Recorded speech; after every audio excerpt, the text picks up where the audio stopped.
Hi friends, ఈరోజు మనము పందులు చేలోకి వచ్చి బాగా ఇబ్బంది పడుతుండేకి మనము పందులకి ఒక మంట వేసి పందుల్ని భయపెట్టాలని అనుకుంటున్నాము. స్టార్ట్ చేద్దాం ఫ్రెండ్స్. మనం గోతం తెచ్చి ఎక్కువసేపు మంటని తెలుసు, కానీ పుడికొసలు కానీ తెచ్చాం ఫ్రెండ్స్. ఈ పుడికొస పండబెట్టి అడుక్కొకటి బాంబు పెట్టామనుకో ఆటోమేటిక్గా అరగంటకి అనేది పేలిపోతూ ఉంటాయి ఫ్రెండ్స్. అందుకని మేము ఇలాగ చేస్తున్నాం ఫ్రెండ్స్. పందులు భయపడాలంతే, మనం పందులు భయపడతాడు చేయాలా. ఇగో ఫ్రెండ్స్, బాంబులు లేవనుకో రొట్టి పెట్టి అనుకుంటారు, దెంగితే బాంబులు ఫ్రెండ్స్. ఊళ్ళో కినపడి మేము పడుకుని మేము ఉలిక్కి పడతాం.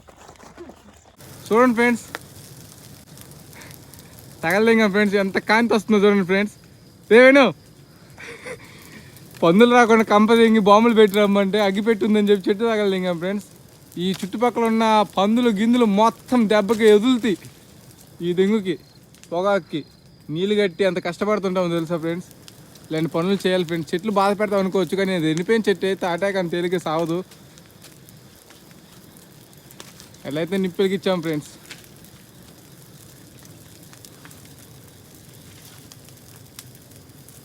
ఆకాశం రవ్వలకి ఈ దగ్గరలో ఉన్న పందులు గిందులు మొత్తం భయపడాలి.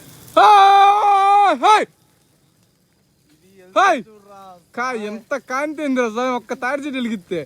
ఇంకా ఇవ్వండి ఫ్రెండ్స్, దూరంలో తాడి చెట్లు ఉన్నాయి. ఇబ్బంది లేదు, రోజు తాడి చెట్టు దగ్గర దింగుతాం. ప్రకృతికి ఏం ఇబ్బంది లేదు, మళ్ళీ ఎగిరేసుకుంటే. Okay friends, bye.